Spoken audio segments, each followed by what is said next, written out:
All right, y'all. This is going to be your review and your kind of backup information for Chapter 8, Lesson 1. And basically, what we're talking about is why does it matter? Why does it matter that we learn about the structure of the government or what the people that wrote the Constitution were trying to do? That should be a pretty easy question for you to answer, honestly. It matters because that government is still in charge of us today. I could pretty much end the video there. But we need to understand why the government does what it does, why the founding fathers, Thomas Jefferson, George Washington, James Madison, why these guys wrote the Constitution the way they did, and we need to understand what was influencing them behind it. So basically just think about this vocabulary that we've already studied. So one of the first ones that we studied was popular sovereignty. You've definitely heard the word popular before. Popular just means people. It means lots of people. Sovereignty, if you haven't heard that term, it means power. In this case, put those together, it means the power of the people. In America, there is nothing more powerful than the people, or at least there's not supposed to be. The people pick who's in charge. That means the people in charge are supposed to be looking out for the people who they're over. So the president is not supposed to be a stronger, better person than you. The president is supposed to be looking out for you. That is what the president's job is. That is what your senators are, your representatives, the judges, all the people that are in the government are supposed to be doing their job to protect the regular people in America. That's what popular sovereignty is. We put our power not in the government, but we put our power into people. And people choose to give up a little bit of that power and put it into one person, like the president. So we all choose to give up a little bit of power to give to that person. That person can now make big decisions for us. That goes into the second vocabulary word, which was limited government. The government cannot do anything that it is not specifically allowed to do. So for the government, they could not say, in America at least, the government's not allowed to tell you what clothes you have to wear. They can't tell you you're not allowed to wear sandals and socks together, even though it looks silly when you do it. You're allowed to do it. That's fine. There's no law, there's nothing in the Constitution that says the government can do something about the way people are dressed. So they can't.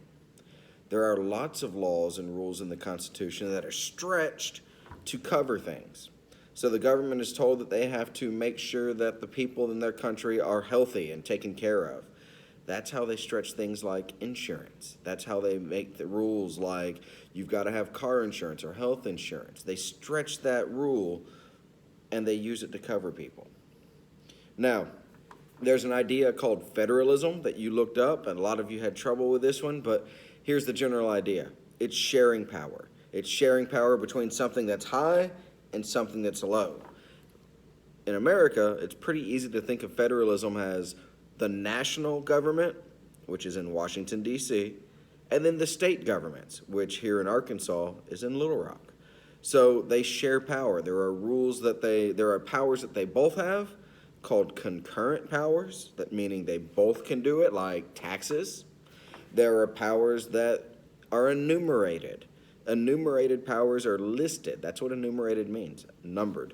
Enumerated powers are listed in the Constitution. Only the federal government has those. Arkansas is not allowed to declare war on another country. Arkansas can't do that. Only the national government can do that. And then there are reserved powers. Those are powers that only the states have. That usually goes under things like education is a very big reserved power, so how a state is going to run its education system.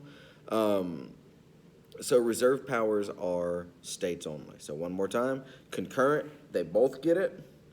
Enumerated, listed powers, only the federal government, the national government in Washington, D.C., and then reserved powers, only the state governments. All right, along that idea is the very important concept of the separation of powers. So there are three branches of the government: executive, which is the president, basically the decision maker. You've got the legislative, which is Congress, the House of Representatives, and the Senate. And those guys' job is to basically speak for their states. They They write laws, they write bills, they get things put into existence, and then you have the judicial system. And what these guys do is they basically make sure that what the other branches are doing is legal. All of these branches have ways of messing up or getting in the way of the other branches. And the whole plan of that is if that one side gets too strong, the other branches can kind of try to cut them back. They can kind of try to stop them. So think of this as basically three people that are able to stop each other. They're the only ones that can stop each other, but they're able to stop each other. All right, and that leads us to the last vocabulary word for Chapter 8, Lesson 1, which was individual rights. Now, here's the deal. In America, we don't talk about these rights like the government gives them to us. The government does not give us the right to free speech. The government does not give us the right to freedom of religion. The government does not give us the right to be to not worry about being seized and taken to jail for no reason. At least it's not supposed to. What we are given is protection of those rights. Those rights don't come from the government. The government promises that they will take care of them and protect them. That's what it's supposed to do. So those individual rights are incredibly important. If you think about the way that the British king was in charge of the colonies before America declared independence, he didn't respect those rights. He didn't care about them.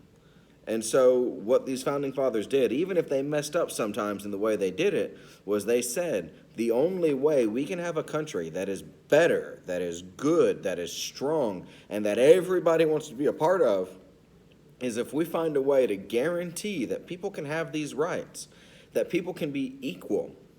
And that's where the root of the American dream is this idea that no matter where you were born, no matter what your skin color is, no matter what your religion is, if you come here and you work, you have a shot. You might make it. Your kids might be in a better life after you. That's what the American dream is about. Now, it didn't always work that way, and it doesn't always work that way, not even now in real life. It definitely didn't work back then in real life all the time. But their idea was a pretty good one. They just didn't figure out how to do it exactly right. That's up to us. You, more than it is me. You got more time here than I do. So, one more time, all of these ideas, they form the basis of American government. They are what American government should try to be, what we should make it be, and how we should hold it accountable. If the government is failing in any of these things, it's up to us, the voters, the people that care, the people that are going to be voting in just 4, 5 years to do something about it to make it better. That's Chapter 8, Lesson 1, and that's why this chapter matters. That's why we need to remember it.